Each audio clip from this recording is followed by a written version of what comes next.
हे यहोवा, कान लगाकर मेरी सुन ले, क्योंकि मैं दीन और दरिद्र हूँ। मेरे प्राण की रक्षा कर, क्योंकि मैं भक्त हूँ। तू मेरा परमेश्वर है, इसलिए अपने दास का, जिसका भरोसा तुझ पर है, उद्धार कर। आमीन।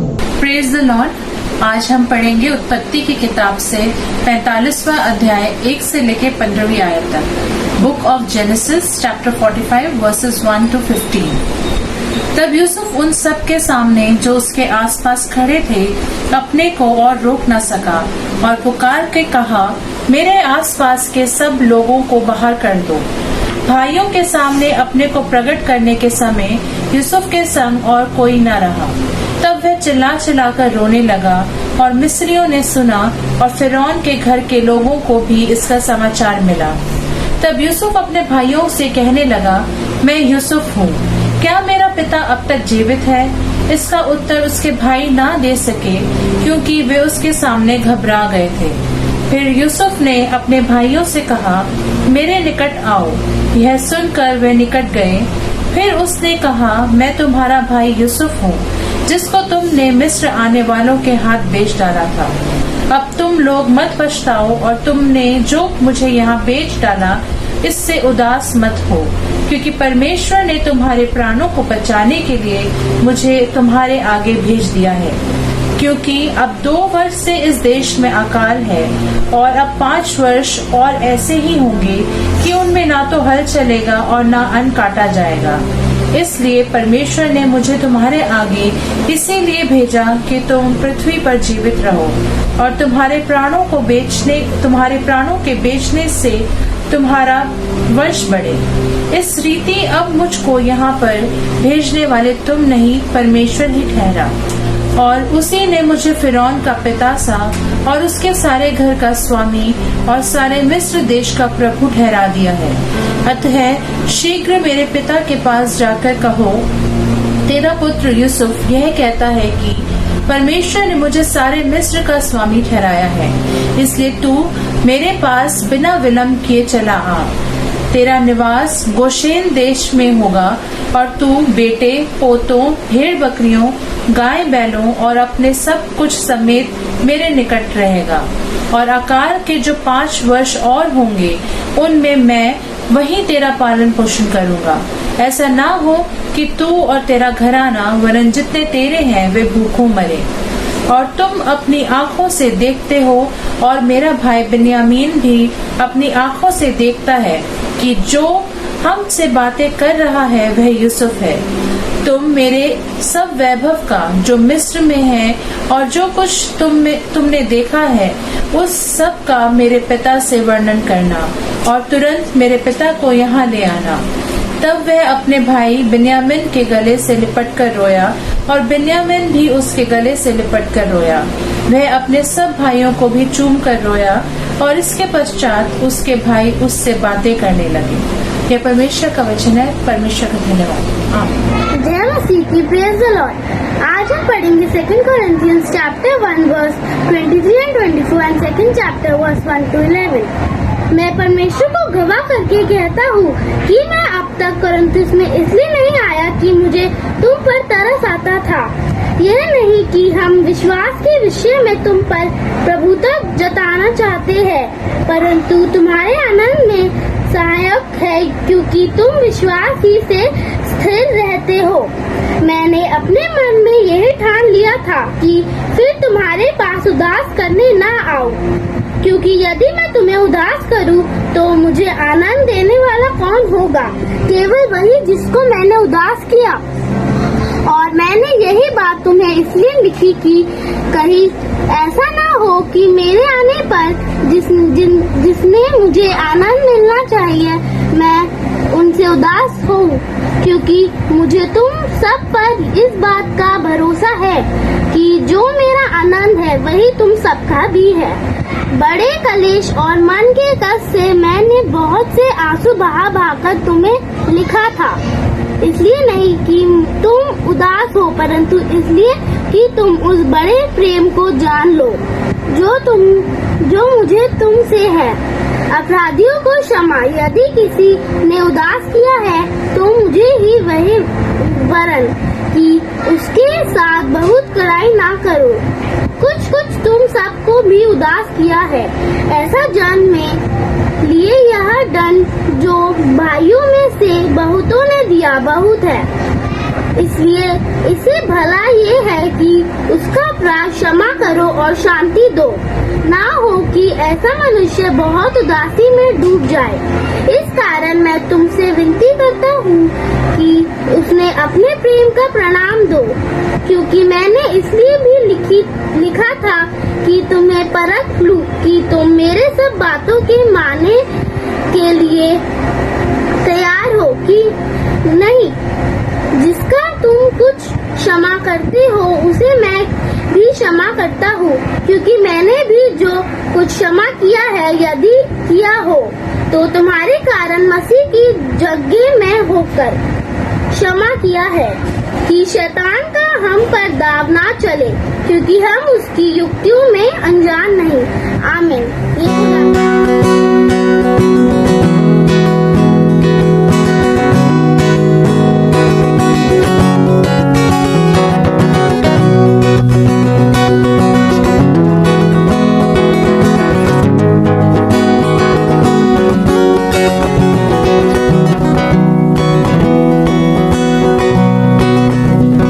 अपने हाथों से बनाया है मुझे मेरे खुदा ने, अपनी सूरत में बनाया है मुझे मेरे खुदा ने।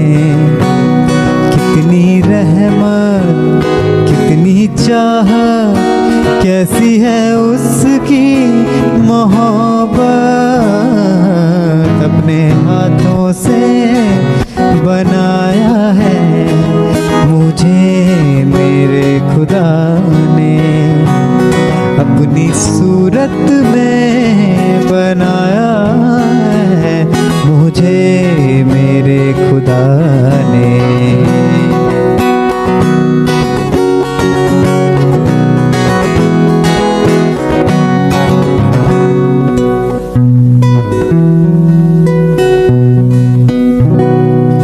जब मैं नहीं था तब भी मैं था, उसकी नजर में था मैं सदा।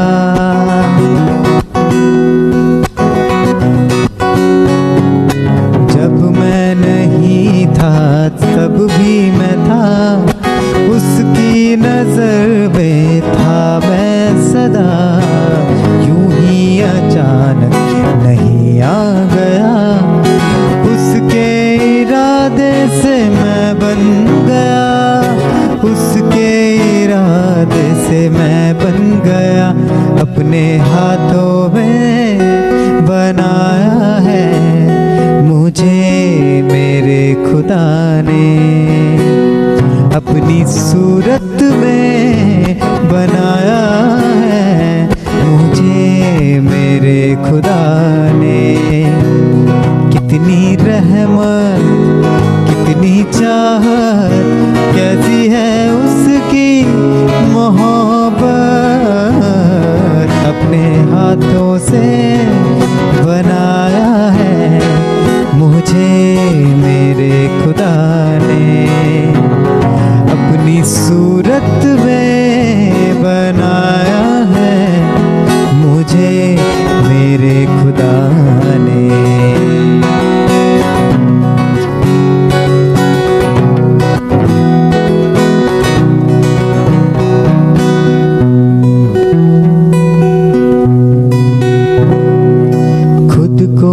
तन्हा समझना कभी, बेआसरा ना समझना कभी।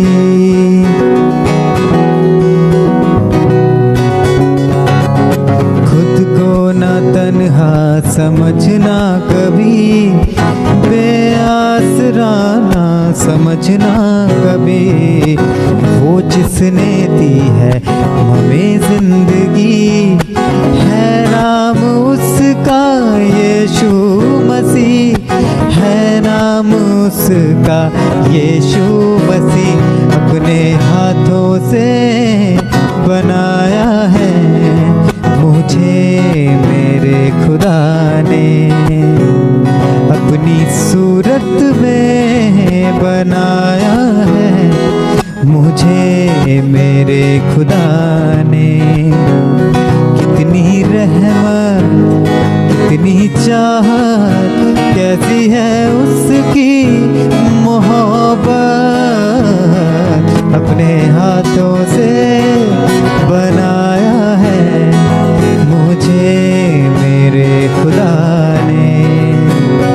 अपनी सूरत में बनाया है मुझे मेरे खुदा ने। गुड मॉर्निंग, आप सबको सलाम और आज की इस इबादत में आप सबका स्वागत करते हैं। और हमारी प्रार्थना है और ये विश्वास है कि प्रभु में आप सभी लोग सुरक्षित हैं, अभी भी परमेश्वर ने सलामत रखा है और आने वाले समय में प्रभु ने चाहा तो जल्द हम लोग एक साथ मिलकर के प्रभु की इबादत करेंगे। आज की जो थीम है, हमारा विषय जो है, एक दूसरे को जो क्षमा करते हैं उनको ही क्षमा किया जाता है। जो लोग दूसरों को क्षमा नहीं करते उनको क्षमा नहीं किया जाता है। Those who refuse to forgive cannot be forgiven। आज 19 संडे आफ्टर पेंटिकॉस्ट, पवित्र आत्मा के बाद का 19वां रविवार है और विषय जो टेक्स्ट जो पवित्र शास्त्र से लिया गया है वो है holy gospel according to Saint Matthew chapter 18 verse 21 to 35। मत्ती की इंजील और उसका 21 अध्याय की 18 अध्याय की 21 आयत से 35 आयत तक और उत्पत्ति यानी पैदाइश की 45 अध्याय 1 से 15 और दूसरा कुरिन्थियंस उसके पहले अध्याय की 23 आयत से लेकर के या दूसरे अध्याय की पहली 11 आयत। यहाँ पर इसी पर हमें मेडिटेशन करना है, चिंतन करना है, परमेश्वर के वचन पर ध्यान लगाना है कि आज का जो वचन खुदा का जो है, जो लोग दूसरों को क्षमा नहीं करते उनको भी क्षमा नहीं किया जाता है। और यहाँ पर देखते हैं परमेश्वर के वचन से सबसे पहले हम देखेंगे पुराने नियम में उत्पत्ति की किताब बुक ऑफ जेनेसिस चैप्टर 45। यहाँ पर एक बहुत जबरदस्त संवाद है। परमेश्वर किस तरह से लोगों को क्षमा करने की हिम्मत देता है और परमेश्वर क्षमा करता है। यहाँ पर एक भाई जो है यूसुफ नाम का, जोसेफ नाम का व्यक्ति जो है परमेश्वर का एक भक्त है और वहाँ पर जो है हम उसके जीवन को देखते हैं, उसके प्यार को देखते हैं, उसके अंदर जो एक्सप्रेशन है, expression of love towards their brothers, अपने भाइयों के प्रति उसका जो प्यार हम वो देखते हैं। यहाँ पर 3-4 बातें, खास तौर से 3 बातें। एक जो है रिकॉग्निशन, एक मान्यता, एक पहचान, दूसरा जो है एश्योरेंस और तीसरा जो अगर हम देखें तो यहाँ पर रिकंसिलिएशन यानी मेल मिलाप। इस बात को देखते हुए अगर हम देखें तो परमेश्वर का जो वचन है किस तरह से वहाँ पर ये भाइयों में ये जो है एक मान्यता, एक पहचान होती है। और यहाँ पर देखते हैं जब उस देश में, उस नगर में जब यूसुफ को उसके भाई मिलने जाते हैं और अपने भाइयों को देख करके रोक नहीं सकता है, वो भावुक हो जाता है और अपने भाइयों को कहता है कि मेरे पास आओ। पहचान हो जाती है एक दूसरे की, जबकि उसके उन्हीं भाइयों ने उसको दूसरे मिस्र के लोगों को बेच दिया था, उसको घर से निकाल दिया था, उसको घर से बिल्कुल ऐसा निकाला कर दिया पिता की आज्ञा पर। लेकिन वह भाई उन लोगों के लिए एक आशीष हुआ। लेकिन यही चीजें वह भाई उन लोगों को किस तरह से पहचान होती है कि अपने भाइयों को पहचान करके कहता है मैं जोसेफ हूं। अपने उन लोगों को जहां पर है उन लोगों को निकाल देते हैं, बाहर करते हैं कि आप लोग कुछ समय के लिए जाइए, मैं इनसे मिलता। आज जब वो उनसे मिलता है बड़े प्यार से उनको जो है गले लगाता है, उनको जो है पहचानता और कहता मैं यूसुफ हूं, मेरा पिता क्या आप तक जिंदा। अपने घर की हालचाल पूछते हैं, अपने परिवार की हालचाल पूछते हैं इसलिए अपने भाइयों से कितनी अच्छी बात की, जब हम जानते हैं कि व्यवस्था जो कुछ कहती है उसी से कहती है जो व्यवस्था के अधीन है, इसलिए कि हर एक मुंह बंद किए जाए और सारा संसार परमेश्वर के दंड की युक्त है। लेकिन यहाँ पर यूसुफ का एक कैरेक्टर जो है, जीवन जो है कि परमेश्वर अपने भाइयों को जब मिलता है तो अपने लोगों को याद करते हैं। ये नेचुरल सी बात है। जब भी हम एक दूसरे से मिलते हैं कभी तो हाल चाल पूछते हैं, समाचार पूछते हैं, तो ये एक पहचान होती है। दूसरी बात जो एक बहुत बड़ा विश्वास, एश्योरेंस, आश्वासन। वहां पर उस देश में अकाल पड़ता है और 7 वर्ष तक उस देश में अन्न नहीं होने की उम्मीद होती है। जबकि 2 साल बीत चुके हैं, वो भाई लोग उसके पहुंचते हैं वहां पर कुछ उम्मीदों के साथ, और यूसुफ उनको कहता है तुम लोगों ने मुझे मिस्र वालों के हाथ बेच डाला था, मत पछताओ, मैं वही यूसुफ हूं, क्योंकि परमेश्वर ने तुम्हारे प्राणों को बचाने के लिए मुझे तुम्हारे लिए आगे भेजा, तुम्हारे आगे भेजा। यानी this is everything is God's plan. आप लोगों ने जो भी मेरे साथ किया है वो खुदा की प्लान थी।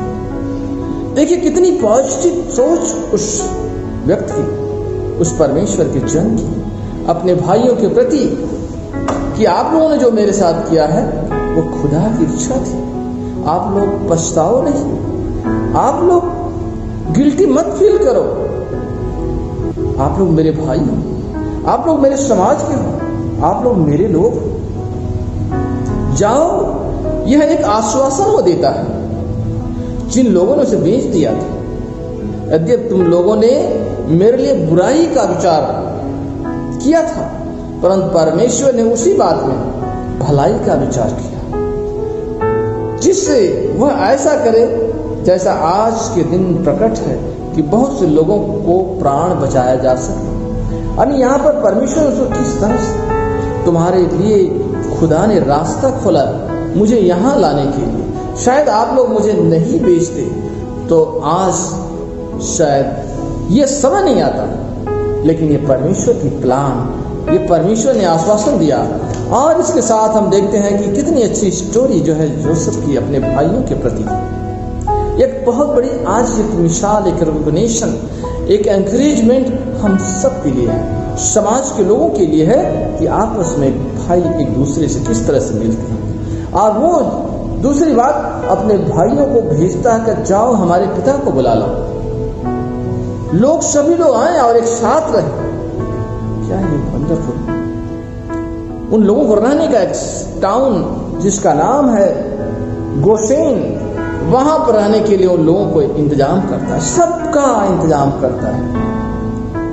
यह सबके लिए, हम सबके लिए, पूरे समाज के लिए एक बहुत अच्छा मैसेज जोसेफ का जो कहानी है हमें इस बात को सिखाती है कि हमें बुराई के बदले बुराई नहीं बल्कि बुराई को भलाई से जीते। संत पौलुस इसी बात को कहते हैं कि हर बुराई को भलाई से जीतो, नहीं कि बुराई के बदले बुराई। अगर किसी ने बुराई की है तो उसके साथ हम भी बुराई करें, नहीं। अगर किसी ने बुराई की है तो बुराई के बदले हमें भलाई करना है, बुराई के बदले भलाई करना है, क्षमा करना है, उसको भूल जाना है। यही चीजें परमेश्वर सिखाते हैं कि एक दूसरे को देखिए। अब उन लोगों को जो है जगह परिवर्तन, वो सब अपने बाप को लेकर के सभी लोग आते हैं। और देखिए कितनी अच्छी बात कि वो एक दूसरे से मेल मिलाप कराता है, रिकंसिलिएशन।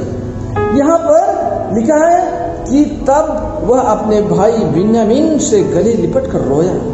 यानी कितनी बड़ी बात कि अपने भाइयों से, अपने भाइयों के साथ गले लग करके रोता है। What a wonderful situation. वो समय जब एक भाई दूसरे भाई से बरसों बाद मिलते हैं, कितनी खुशी होगी।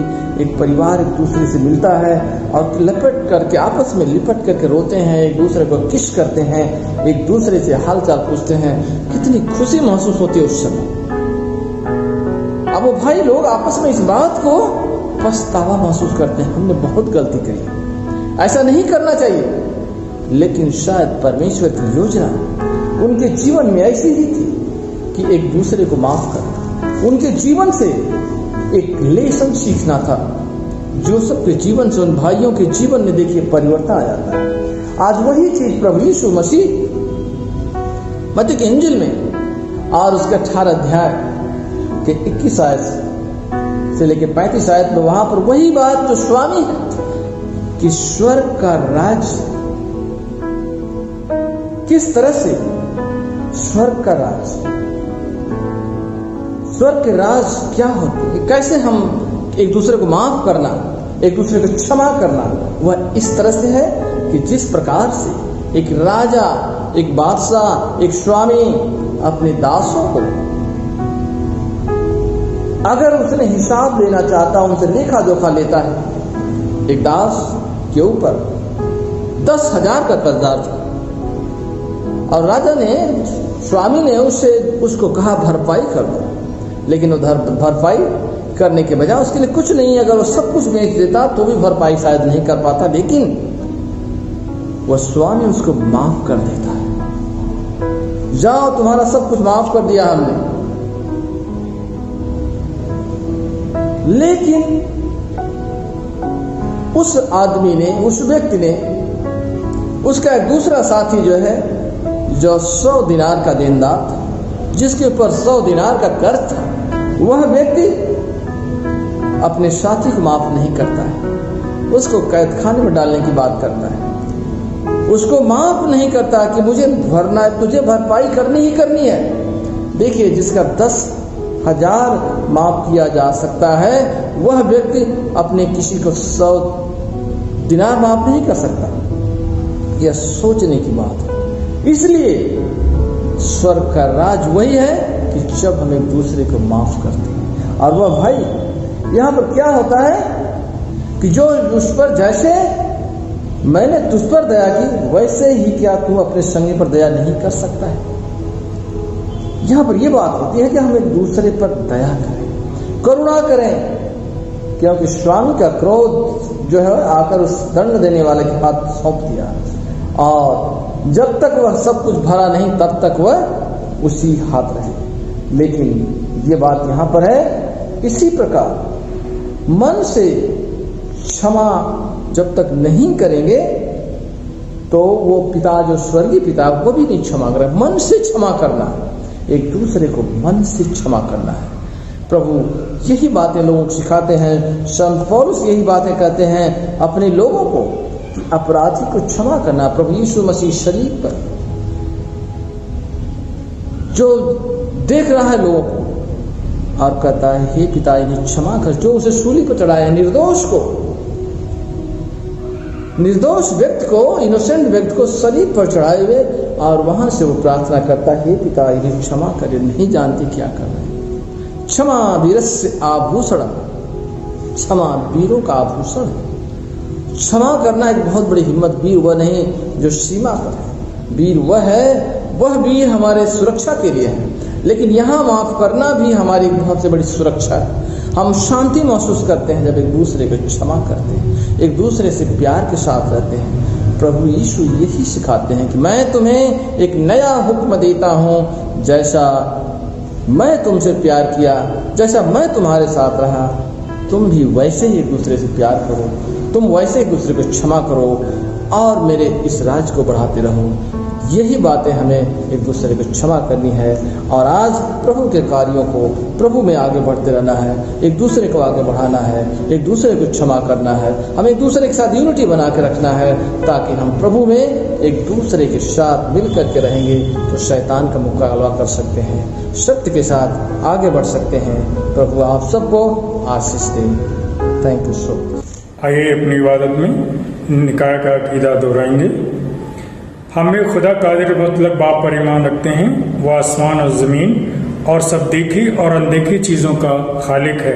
हमें खुदावंद यीशु मसीह पर ईमान रखते हैं, जो खुदा का इकलौता बेटा है। वो अज़ल से बाप से मौलूद, खुदा से खुदा, नूर से नूर, हकीकी खुदा से हकीकी खुदा, मसनू नहीं बल्कि मौलूद है। उसका और बाप का एक ही जौहर है, उसके वसीले से कुल चीज़ें बनी। वो हम इंसानों के लिए और हमारे नजात के वास्ते आसमान पर से उतर आया, रूल कुदूस की कुदरत से कुंवारी मरियम से मुजस्सम हुआ और इंसान बना। पैंतूस पिलातूस के अहद में हमारे लिए मसलूब हुआ, उसने दुख उठाया, मर गया और दफन हुआ। तीसरे दिन पाक माबूशतों की माबूजीत जी उठा और आसमान पर चढ़ गया और बाप के दाहिने बैठा है। वो जलाल के साथ जिंदों और मुर्दों की अदालत के लिए फिर आएगा और उसकी सल्तनत कभी खत्म ना होगी। हम रूल कुदूस पर ईमान रखते हैं जो खुदाबंद है और जिंदगी बख्शने वाला है। वो बाप और बेटे से सादिर है, उसकी बाप और बेटे के साथ परिशुद्ध ताज़ीम होती है। वो नबियों की ज़बानी बोला, हम एक पाक कैथलिक और रसूली कलीसिया पर ईमान रखते हैं।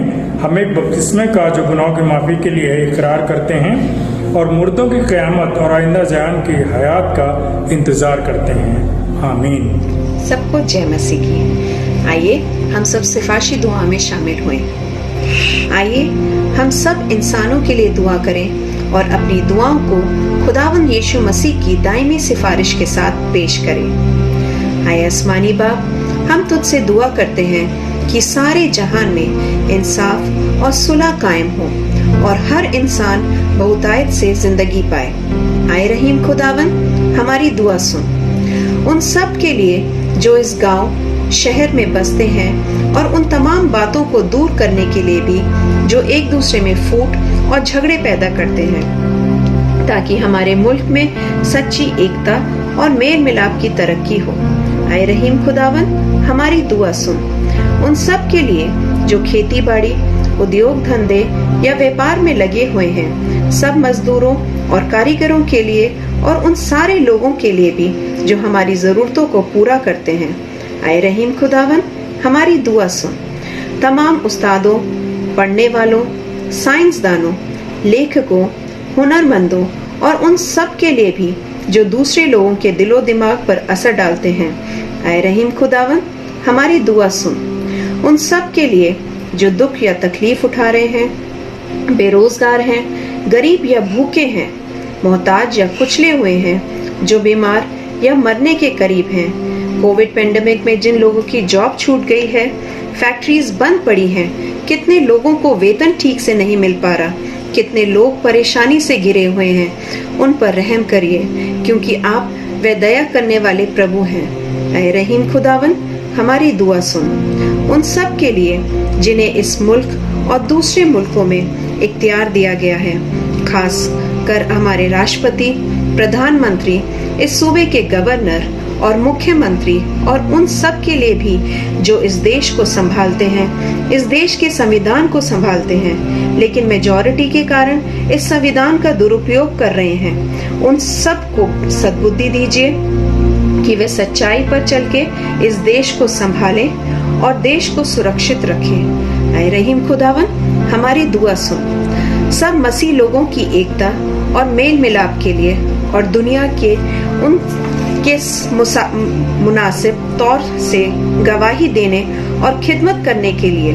आए रहीम खुदावन, हमारी दुआ सुन। इस मुल्क में तेरी तमाम कलीसिया के लिए, उनकी काउंसिलों और रहनुमाओं के लिए, खासकर हमारे मॉडरेटर, दक्षिण भारत की कलीसिया के मॉडरेटर और मार्थोमा कलीसिया के मेट्रोपॉलिटन, हमारे बिशप और तेरी कलीसिया के तमाम दीगर खादिमों के लिए कि वे अपनी खिदमत को वफादारी से बजा लाएं। आए रहीम खुदावन, हमारी दुआ सुन। ये बख्श कि तेरे उन तमाम लोगों के साथ जिन्होंने वफादारी से इस दुनिया में तेरी खिदमत की है, हम भी तेरी बादशाही को अब्दी खुशी में शरीक हों, जो तेरे सेवक ईमानदारी से तेरी और तेरे लोगों की सेवा कर रहे हैं। हे प्रभु, अपने उन सभी सेवकों को प्रोटेक्ट करके रखिए। आए रहीम खुदावन, हमारी दुआ सुन। हम सब मिलके कहेंगे, आए आसमानी बाप, अपनी बादशाही जलता और हमारी इन दुआओं को कबूल फरमा, जो हम तेरे बेटे अपने खुदावन और मुंजी यीशु मसीह के नाम के वसीले से पेश करते हैं। आमीन। आइए हम प्रभु की प्रार्थना के साथ करें। As our Savior Christ has taught us, so we pray. Our Father in heaven, hallowed be your name. Your kingdom come. Your will be done on earth as in heaven. give us today our daily bread. Forgive us our sins, as we forgive those who sin against us. Do not bring us to the time of trial, but deliver us from evil. For the kingdom, the power, and the glory are yours, now and forever. Amen. The peace of God, which passes all understanding, keep your heart and mind in the knowledge and love of God and of His Son, Jesus Christ our Lord. And the blessing of God Almighty, the Father and the Son and the Holy Spirit be among you, remain with you always.